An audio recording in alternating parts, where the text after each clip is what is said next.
Nos nossos últimos encontros, a gente falou bastante coisa, né? Diferença entre sexo, gênero, expressão de gênero e sexualidade. Estereótipos, violências. A gente sabe que é muita coisa para lembrar, mas para quem estava com o caderninho do lado, vai ser fácil. No vídeo de hoje, a coisa vai ficar um pouco mais específica. A gente vai falar de gente. Hoje, na série Desvendando os Gêneros e as Sexualidades, vamos começar a falar sobre a sigla LGBTQIA+. Então, a gente começa do começo, dando espaço para as lésbicas de plantão.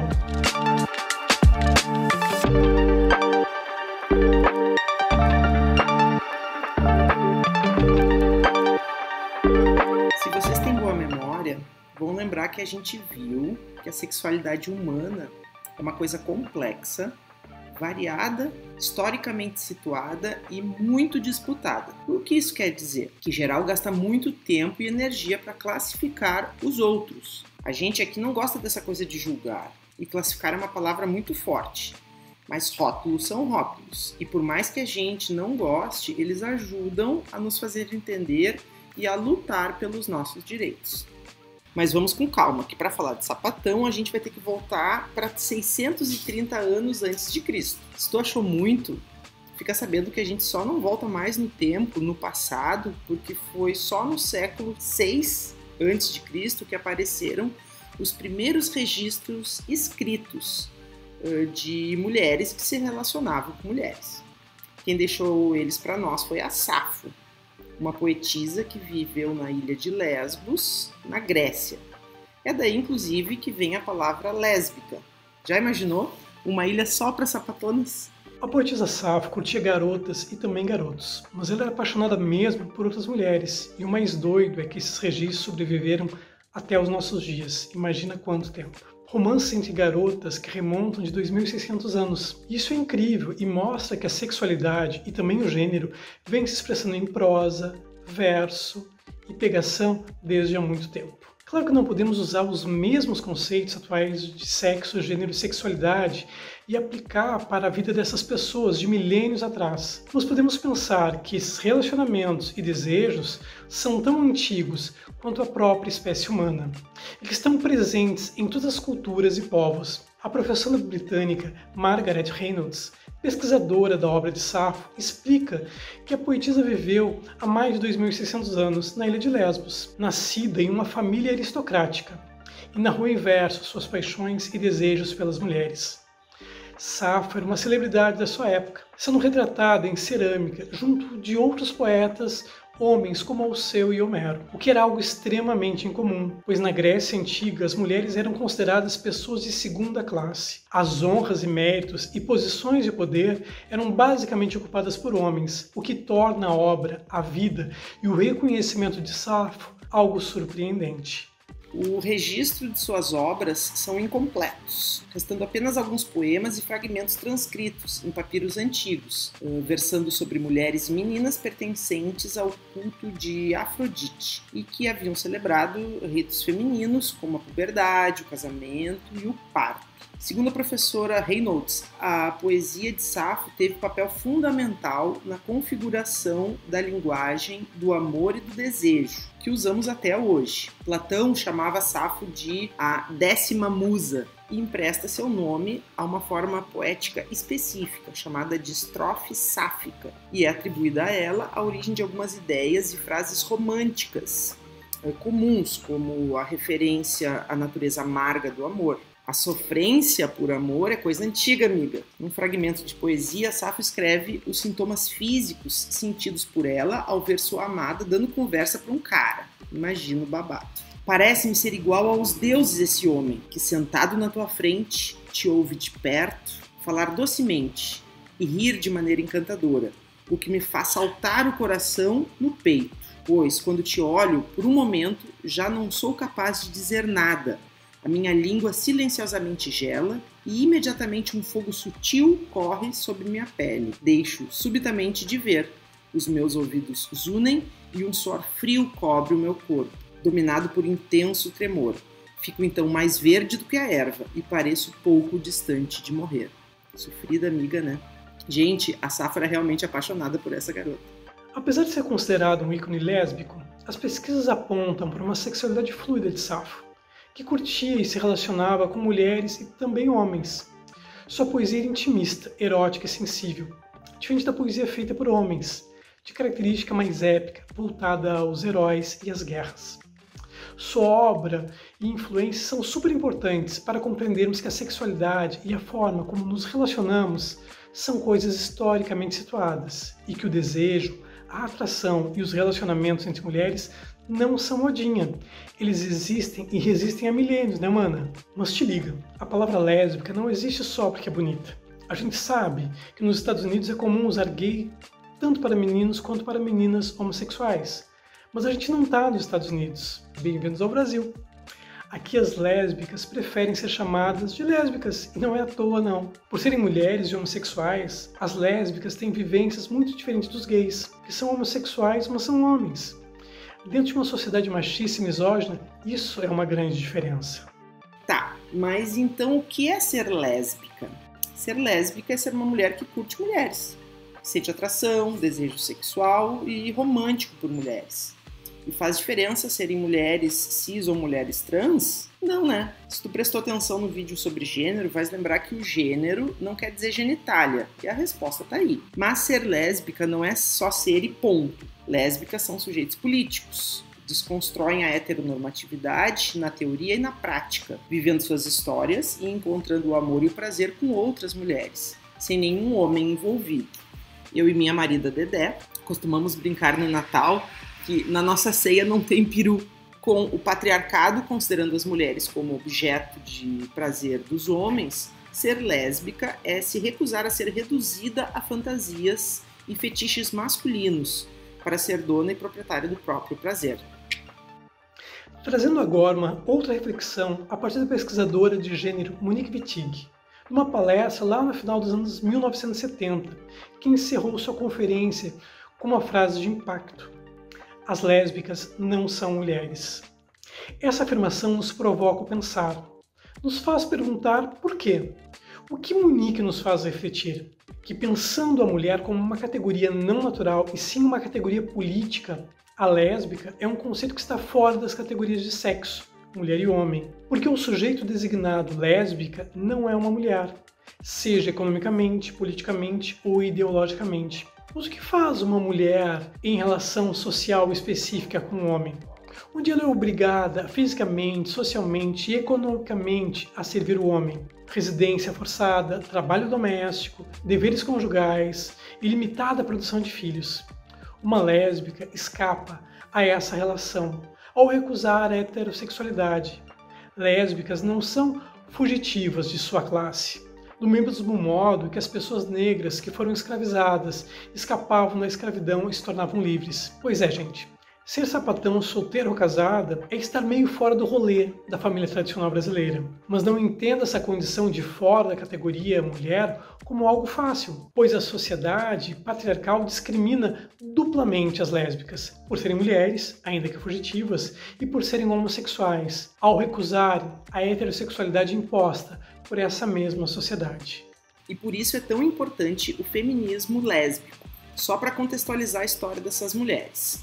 Aqui no Brasil surge, em 1978, o primeiro movimento homossexual organizado, o grupo Somos, sediado em São Paulo, e esse grupo tinha tanto gays quanto lésbicas. Entretanto, essas mulheres enfrentaram muitas dificuldades dentro do próprio movimento. A ativista Marisa Fernandes relata que nos primeiros meses de trabalho, os companheiros de militância dentro desse mesmo grupo, elas notaram as ações discriminatórias e machistas deles. Ela relata que à medida que novos gays e lésbicas se somavam ao grupo, os temas que entravam nas discussões eram predominantemente masculinos e se referiam às lésbicas de modo pejorativo, como rachas. Daí as sapatonas começaram a questionar o movimento, buscando uma nova organização em que as lésbicas tivessem a valorização das suas identidades, de suas demandas, das suas lutas, priorizando as suas questões. Então, dentro do Somos, foi criado em 1981 um subgrupo de caráter lésbico feminista chamado GALF, que significa Grupo de Ação Lésbica Feminista, um coletivo que cresceu e passou a publicar um folhetim chamado Xana com Xana, um folhetim, um jornalzinho que foi revolucionário na sua época, né? E que era usado para comunicar com o público lésbico e era vendido num bar em São Paulo, que era chamado Ferros Bar, que era um verdadeiro reduto sapatônico nos anos 80 em São Paulo. E um importante episódio na história do movimento lésbico acontece ali, em 1983. As lésbicas do Galf são proibidas de frequentar o bar e vender o seu folhetim. Foi quando a ativista Roseli Roth articulou a retomada daquele espaço. Diante da proibição de frequentar o bar, as lésbicas se concentraram na frente desse bar e no momento que o segurança se distraiu, alguém pegou seu cap, que é um símbolo de autoridade, e jogou para dentro do bar, o cap do segurança. O segurança abandonou a porta e foi recuperar o seu cap. E nesse momento o bar foi tomado pelas lésbicas que entraram e iniciaram seus discursos subindo nas cadeiras, nas mesas, e o espaço lésbico foi então recuperado. O dono do bar permitiu então que elas frequentassem o bar e vendessem o seu jornal. Esse dia foi 19 de agosto de 1983, hoje comemorado como o Dia do Orgulho Lésbico no Brasil. Que massa essa história, né? É muito legal essa história. Imagina o babado, cara. E o cara segurando o pessoal, e alguém zup, e o cara... Ai, zoeira total. Adorei esse episódio. O Galf e o Xana com Xana são uma importante parte da história do movimento LGBTQIA+, do Brasil, bem como são importantes para o debate da redemocratização no país, pois participaram conjuntamente em diversas mobilizações de luta contra o regime militar, somando forças com o movimento negro, feminista, estudantil e sindical, como o 1º de maio de 1980 no ABC, a passeata contra a violência policial do Teatro Municipal de São Paulo e o engajamento nas eleições para a Assembleia Nacional Constituinte de 1987. Para as lésbicas do Galf, uma democracia só estaria de fato completa quando não existissem as amarras do machismo, racismo e da heterossexualidade compulsória. Bom, gente, saindo um pouco da história das sapatonas no Brasil, vamos falar um pouco das existências lésbicas. Existem 1001 maneiras de ser lésbica. Cada caminho é diferente para cada uma. Umas começam na adolescência, outras na fase adulta. Tem a lésbica desde sempre, e tem a lésbica que teve relacionamentos heterossexuais antes de se entender. Não existe maneira certa ou tempo certo para se descobrir lésbica. É um processo muito pessoal. Tá, mas mesmo sendo pessoal, a maioria das meninas lésbicas pode citar algumas situações comuns que já passou. O isolamento, a invisibilidade, a não aceitação da família, dos amigos, dos colegas de trabalho. Das sapas que estão nos assistindo agora, quantas já não passaram aquele momento constrangedor em que a ginecologista te entrega um pacote de camisinha externa e tu fica decidindo se conta ou não conta? Ou quando nas festas de família vem aquela tia ou avó com a famosa pergunta: socorro, e os namoradinhos? Ou quando se tem um debate LGBTQIA+, em sala de aula e falam de toda a sigla, menos de nós. Pois é, infelizmente a lesbofobia existe. Diferente da homofobia, as lésbicas sofrem discriminação e preconceito em função da sexualidade e em função de serem mulheres. Então é um duplo ó. Existem algumas pessoas que colocam a lesbofobia como uma derivação do machismo, já que a moral é negar a identidade e principalmente o desejo de uma mulher que não sente nem cosquinha por um homem. Existe uma depreciação ainda mais forte em relação à mulher lésbica do que em relação ao homem gay, ao fazer da sexualidade feminina um objeto de desejo masculino. Esse fetichismo machista que acha que as mulheres servem só para o prazer de um homem heterossexual é o que faz aquele babaca chegar com um casal de meninas e perguntar: posso participar? Soco no zóio. Mas também é o ódio contra uma mulher que não aceita nem desejar um homem, nem performar feminilidade, que leva ao estupro corretivo, quando um outro babaca estupra uma menina para ensinar a gostar de homem. Tá louco. Gurias, ser lésbica não é fácil. É por isso que a nossa história é marcada por lutas constantes contra a violência e a invisibilidade. Luta para ter voz no movimento feminista heterossexual, luta para ter voz no movimento GGGGG, dominado por homens gays, luta para não morrer. A história que os homens heterossexuais contam está cheia de enjambres para esconder o fato de que mulheres lésbicas sempre existiram. desde a destruição de registros de mulheres lésbicas, como poemas, cartas, fotos, até a transformação de sociedades lésbicas em mero mito, como as Amazonas, passando inclusive por terapias de choque, tratamentos involuntários em manicômios e conventos. É por essas e outras que o dia 19 de agosto é tão importante. O Dia da Visibilidade Lésbica marca o aniversário da manifestação do Grupo de Ação Lésbico Feminista, o GALF, no Ferros Bar, lá nos anos 80. É um dia não só para comemorar essa vitória específica do movimento lésbico no Brasil, mas para celebrar e revivar a luta e a resistência das mulheres lésbicas. No próximo 19 de agosto, tu podes pegar a bandeira antiga de 1999, que tem uma simbologia antinazista também, ou a bandeira nova de 2010, se tu prefere os tons rosa. O importante é levantar a bandeira e celebrar. Celebrar que ainda estamos vivas e vamos seguir existindo, não importa o quanto queiram nos apagar. Tanto seguimos vivas que nós, lésbicas, temos nossas próprias tribos. Não existe uma única maneira de ser lésbica. Tu pode, por exemplo, ser uma bofinho, uma butch ou caminhoneira. Sabe aquela sapa que não performa a feminilidade? Roupa folgada, cabelo curtinho, zero maquiagem. Ou, se preferir, pode ser uma lady, uma sapatilha, que é aquela sapa tão feminina que a galera nem desconfia que é sapatão. Até porque, para ser sapatão, só precisa gostar de mulher. Não precisa parar de usar salto alto ou maquiagem, né? E se pra ti isso tudo tá muito extremista, não tem problema. Tu pode ser uma sapa meio termo. Soft butt ou lady soft. Se tu for libriana, a gente entende super o apelo pelo equilíbrio. Que zoeira isso aqui. Muito bom. Se a expressão de gênero não é o que te preocupa, tem grupinho pra ti também. A caminhoneira fã de Ana Carolina, por exemplo. Se o que tu gosta mesmo é de andar com violão nas costas cantando Maria Gadu e Cássia Eller, tranquilo. Ou a sapa esportista, que tá sempre de tênis, não perde um treino e só tem tempo para sua mina se ela assistir o jogo junto. Isso quando elas não saem junto para treinar. Ou a sapa sítio, que vai pro sítio com outras sapatonas, dirige, faz manutenção, tanto do seu carro, do trator também, planta, cria, colhe, liga o freezer, corta carne, prepara a churrasqueira e faz aquele churrasco. Faz hidráulica e elétrica, maneja bem a furadeira, adora ir na ferragem comprar uma chave Phillips, unha sempre cortada, resolve as coisas sem muita firula.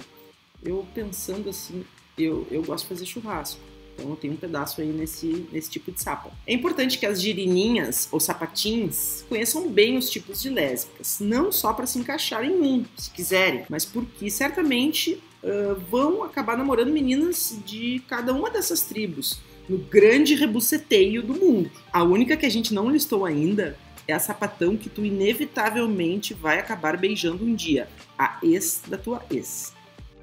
E falando em ex, a gente precisa falar de sexo. Se tu já visse qualquer pornô lésbico, pode ter certeza de que aquilo não é sexo entre duas mulheres. É só uma idealização de uma sociedade falocêntrica e machista. A real, gurias, é que sexo lésbico envolve uma troca recíproca, muita carícia, muita pele, muito olho. Quem namora mulheres, em geral, não fica na mão pela companheira ter gozado, virado pro lado e dormido. O clitóris é o grande companheiro do prazer feminino, e saber explorar ele é a chave para muitos orgasmos. Mas tem que lembrar de cortar as unhas, para não machucar a parceira. As sapas costumam brincar que sexo lésbico é 30% sexo, e 70% tirar o cabelo. Então lembra de lavar o rabicó na pochete, hein? Ou se tu tiver cabelo curtinho, é só levar o tesão e o consentimento que tá tudo certo. Mas te liga, tem muita gente que acha que sexo lésbico não transmite doenças sexualmente transmissíveis, as CITs. Mas isso é uma grande mentira. O contato com as mucosas da vulva, na boca ou do ânus acontece no sexo lésbico também. E os riscos estão aí. O grande problema é, de novo, uma sociedade machista, que não está nem aí para como mulheres lésbicas vão se proteger. O ideal é usar camisinha no dedo na hora da penetração, ou usar camisinha feminina na hora de ser passiva. O problema é o sexo oral. A opção é cortar uma camisinha, tirar aquele anel e fazer um tipo de lencinho, ou recorrer à cozinha e pegar o rolo de papel filme. Mas vamos combinar que essa treta toda é meio broxante, né? Se tu fazes a linha lésbica militante, pode colocar na lista dos afazeres, lutar pela segurança sexual da mulher lésbica. Mas e filhos? Lésbica pode ter filho? Se quiser, ela pode sim. Eu tenho um, por exemplo, mas acho que a gente vai ter mais outro. Ela pode ter filho sozinha, ela pode ter filho com a esposa, ela pode adotar, ela pode fazer inseminação artificial, pode fazer caseira, né? Fazer fertilização in vitro, ou adotar o filho da namorada que ela teve com outra pessoa. Ser mãe não depende da sua sexualidade. O que realmente importa é querer ter a criança e ser feliz. Mas é bom sempre lembrar da maternidade compulsória, afinal ela existe e as lésbicas estão sujeitas a ela também. O importante é escolher a sua. Você pode inclusive ter um filho gay. A gente não sabe se a ideia de ter filhos passa pela cabeça de vocês. Mas caso ela passe, vocês precisam saber como não traumatizar a criatura. Isso é uma dica muito importante. Então, bora falar de viado no próximo vídeo. Esperamos que o nosso vídeo tenha ajudado vocês. Se ficou qualquer dúvida, deixa nos comentários que a gente tenta responder da melhor forma. Valeu! Pessoal, dicas de leitura sobre sapas. Então vamos lá. Primeira dica de livro são os Fragmentos da Lesbofobia, de Keisiane Teixeira. Uma outra dica de leitura é O que é Lesbianismo, da Tânia Navarro Swain. E temos também o livro O Pensamento Hétero, de Monique Wittig, maravilhosa. É isso aí, pessoal.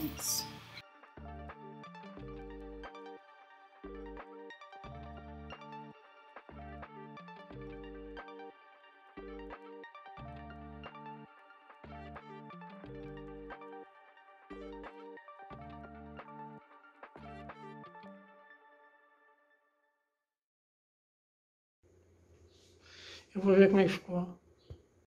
Welcome to Brazil. Então, meu inglês ele não existe. Ah, gravei tudo.